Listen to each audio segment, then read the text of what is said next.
عذاب دو طرح کا ہوتا ہے، ایک حسی اور ایک مانوی، اور پھر ایک دنیا کا اور ایک آخرت کا.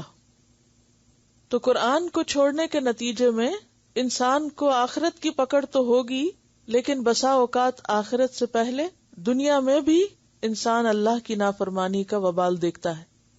اور نافرمانی کا وبال یا مصیبت دو طرح سے ہوتی ہے، ایک حسی اور ایک مانوی. حسی کا کیا مطلب ہے؟ جس کو آپ محسوس کرتے ہیں، جیسے آپ کہہ سکتے ہیں جسمانی، جس کو آپ کا جسم محسوس کرے، یا جو آپ دیکھ رہے ہوں، یا جو آپ کو لگ گئی ہو کوئی چیز. اور مانوی یا روحانی کیا ہو سکتی ہے تکلیف؟ دل کے سکون کا لٹ جانا، سب کچھ ہوتے ہوئے بھی بے قرار رہنا، زندگی سے خوشی کا ختم ہو جانا. تو یہاں پر خبردار کیا جا رہا ہے کہ دیکھو اللہ کی نافرمانی سے بچو، اس کے برعکس کیا کرو؟ احسن چیز کو لے لو، بابرکت چیز کو لے لو. واتبعوا احسن ما انزل الیکم من ربکم من قبل ان یأتیکم العذاب بغتۃ وانتم لا تشعرون.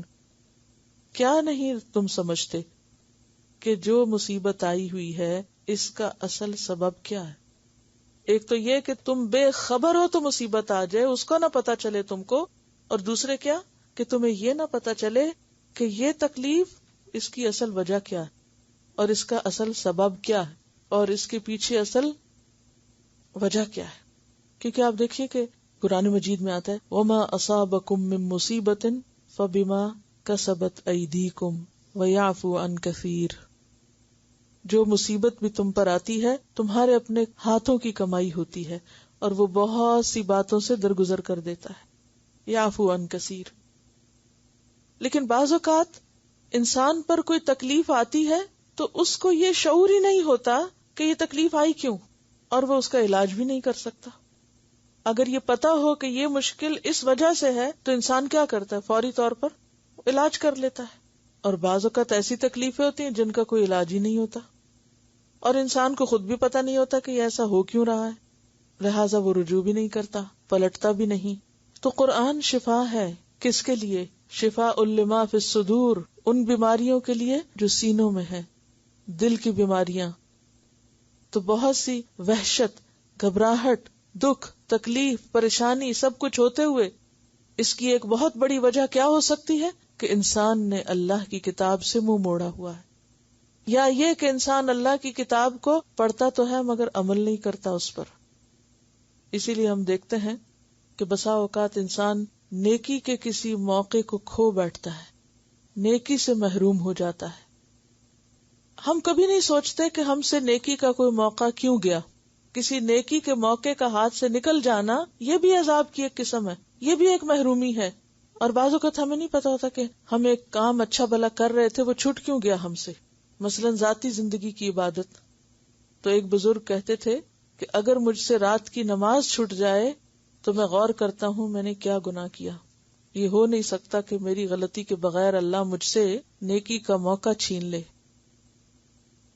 ہم میں سے کتنے لوگ ہیں اگر ان کی مثلاً فجر کی نماز کے لیے آنکھ نہیں کھلی تو وہ فوراً اپنے اوپر نظر ڈالیں اور غلطی اپنی سوچیں کہ ہم سے کیا کوتاہی ہوئی، ہم سے کیا غلطی ہوئی کہ ہم سے اتنی بڑی سعادت چلی گئی کہ ہم نے وقت پر نماز نہیں پڑھی.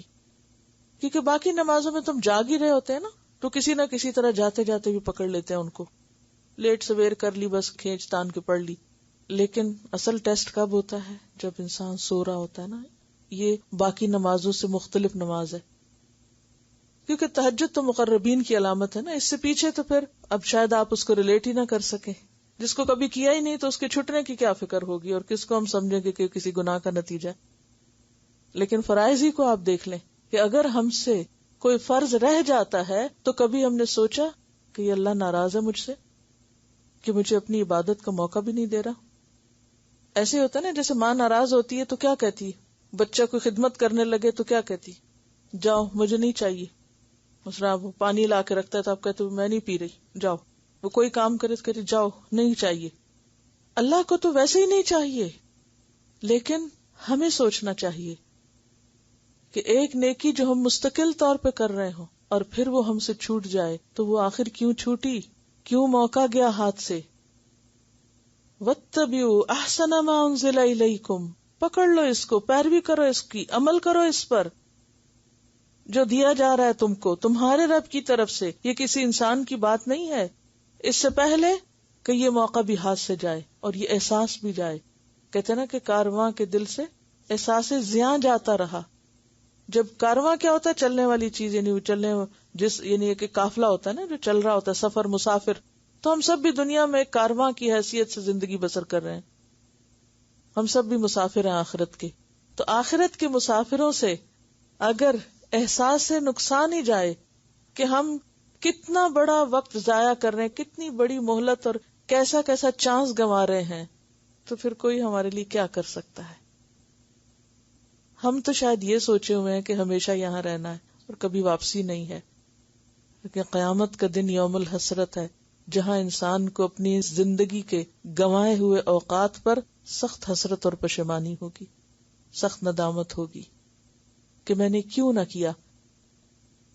جس نے کبھی نیکی کرنے کی لذت چکھی ہی نہ ہو، اسے کیا معلوم کہ جب وہ نعمت ہاتھ سے جاتی ہے تو وہ اس کو کیا درجہ دیتا ہے.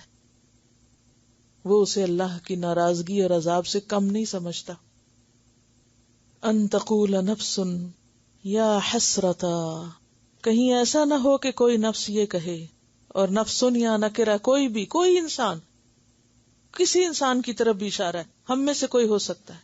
کہیں کوئی شخص یہ نہ کہے یا حسرتا، ہائے حسرت میری. اصل میں یہ تھا یا حسرتی. بیسیکلی یہاں جو یا ہے یہ یا متکلم تھی، یا نسبت تھی اپنی طرف. یا حسرتی، میری حسرت. لیکن تا کیوں پڑھا گیا؟ عربی میں یا کو الف سے بدلا جا سکتا ہے، اسی لیے یا ویلتی کو یا ویلتا، یا حسرتی کو یا حسرتا. کلام کی خوبصورتی کے لیے ایسا کیا جاتا ہے، کیونکہ اگر آپ یوں بولے نا یا حسرتی تو وہ گم ہوتی ہے بات. لیکن جب آپ بولتے ہیں یا حسرتا تو اس سے کیا ہوتا ہے؟ فیلنگ بدل جاتی ہے. یا حسرتا، ہائے افسوس مجھ پر، ہائے حسرت میری. الا ما فرطت فی جنب اللہ، اس پر جو کمی کی، کوتاہی کی میں نے اللہ کی جناب میں. فرط یفرط، تفریط، کمی کرنا. اسی سے افراط ہے، زیادتی کرنے کے لیے آتا ہے، اور اسی سے تفریط. باب افعال ہو تو زیادتی معنی بن جاتا ہے، تفریط ہو تو کمی بن جاتا ہے، کوتاہی. افسوس مجھ پر کہ میں نے کمی کر دی. کس میں؟ فی جنب اللہ، اللہ کے حق میں. جنب جانب کو کہتے ہیں، اور یہاں مراد اللہ کا حق اور اطاعت ہے.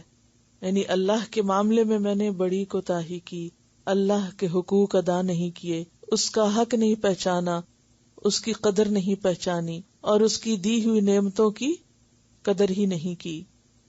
وَإِن كُنتُ لَمِنَ السَّاخِرِينَ، اور بے شک تھا میں البتہ مذاق اڑانے والوں میں سے. ان جو ہے عربی میں 5 معنوں میں استعمال ہوتا ہے.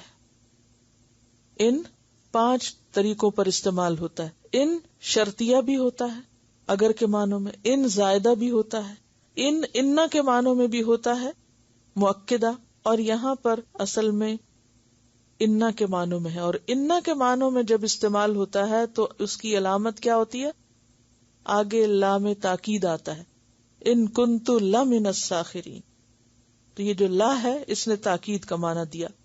اور ان نافیہ بھی ہوتا ہے جب اس کے بعد الا آتا ہے، اور کبھی نام کے معنوں میں ہوتا ہے مگر بہت کم. وَإِن كُنتُ لَمِنَ السَّاخِرِينَ، اور بے شک، ان اصل میں ان نہ تھا یہاں پر، اور بے شک میں مذاق اڑانے والوں میں سے تھا. کس کا مذاق؟ ساخر، سخریہ کس کو کہتے ہیں؟ کسی کو ذلیل کرنے کے لیے اس کی ہنسی اڑانا، کسی چیز کو کمتر ثابت کرنا. اللہ کی آیات کا، اللہ کے دین کا، اللہ کے بندوں کا، اللہ کے رسولوں کا، جیسا کہ منافقین کی عادت تھی. جب ایک موقع پر ان کو پکڑا گیا تو وہ کہنے لگے کہ ہم تو ایسے ہی مذاق کر رہے تھے. تو کہا گیا کہ اب اللہ و آیاتہ و برسولہ کنتم تستہزئون، کیا اللہ ہی کے ساتھ اور اس کے رسول کے ساتھ اور اس کی آیات ہی کے ساتھ تم کو مذاق کرنا تھا؟ مذاق کرنے کے لیے، ہنسنے کے لیے اور چیزیں کوئی نہیں تھی. تو اس بات پر علماء کا اتفاق ہے کہ جو شخص دین کا یا دین کی کسی چیز کا مذاق اڑاتا ہے وہ کفر کا ارتکاب کرتا ہے، اور یہ حرام ہے اور بہت بڑا جرم ہے. یعنی کبیرہ گناہوں میں سے ایک گناہ ہے کہ انسان اللہ کا یا اس کے رسول کا یا اس کی آیات کا مذاق اڑائے، ان کی ہنسی اڑائے. اسی طرح اولیاء اللہ کا، اللہ کے دوستوں کا یا دین پر عمل کرنے والوں کا مذاق اڑانا بھی جرم ہے. کیوں؟ اس لیے کہ بسا اوقات ہم ایک شخص کو کچھ نہیں کہتے، وہ ہمارا عزیز ہو سکتا ہے، لیکن جو ہی وہ کوئی اسلامی شعار اختیار کرتا ہے تو کیا کرتے ہیں؟ سب اس پر ہنسنے لگتے ہیں. مثلا کسی بچے نے داڑھی رکھ لی یا کسی خاتون نے حجاب کر لیا تو اپنے ہی بہن بھائی اسلام کا دعویٰ کرنے کے ساتھ ساتھ مذاق بھی کر رہے ہوتے ہیں. تو کسی شخص کا مذاق اڑانا اس کے دین پر عمل کرنے کی وجہ سے یہ بھی بہت بڑا جرم ہے. اور یہ کیوں اتنا بڑا جرم ہے؟ کیونکہ اس سے دوسرا انسان ڈسکریج ہوتا ہے، عمل کرنے والا ہمت چھوڑ بیٹھتا ہے، اور پھر اس کو دیکھ کر کوئی اور بھی ہمت نہیں کرتا کہ اگر میں نے کیا تو میرا بھی مذاق اڑایا جائے گا، اس لیے بہتر ہے کہ میں نہ کروں. کیونکہ ہم ہمیشہ کیا چاہتے ہیں کہ لوگوں میں ایکسیپٹیبل ہوں، لوگ ہمیں ایکسیپٹ کریں، لوگ ہمیں اپریشیٹ کریں. اور جب ہم دیکھتے ہیں کہ ہمارے کسی کام سے ہمارا مذاق اڑایا جائے گا تو ہم فوراً ہی اپنے عمل کو بدل دیتے ہیں.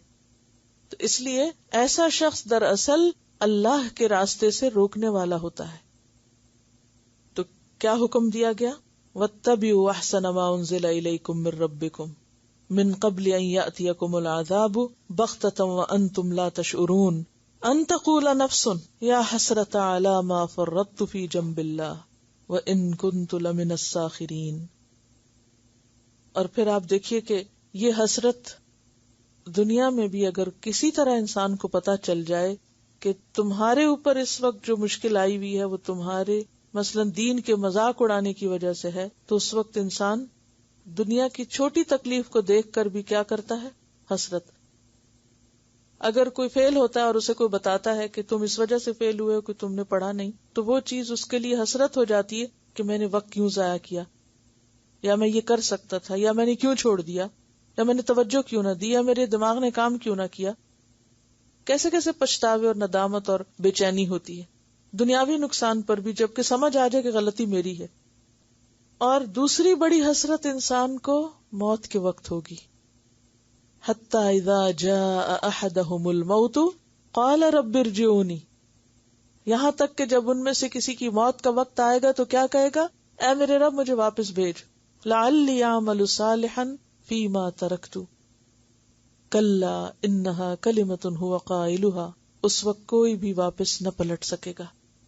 موت کا فرشتہ جب سر پہ آ کھڑا ہوگا تو ایک لمحے کی بھی کسی کو ایکسٹینشن نہیں دی جائے گی، ایک منٹ کے لیے بھی کسی کو مزید مہلت نہیں دی جائے گی.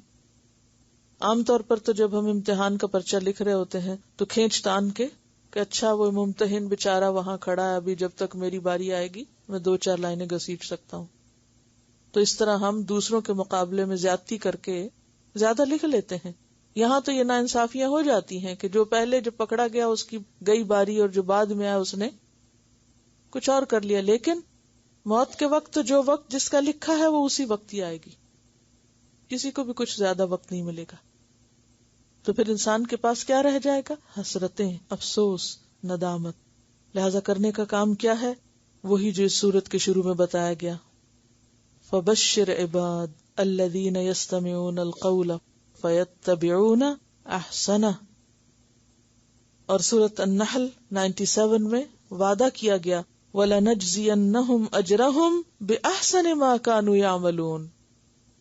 ہم ان کے اچھے اعمال کی جزا بہترین طریقے پر قیامت کے دن ان کو دیں گے.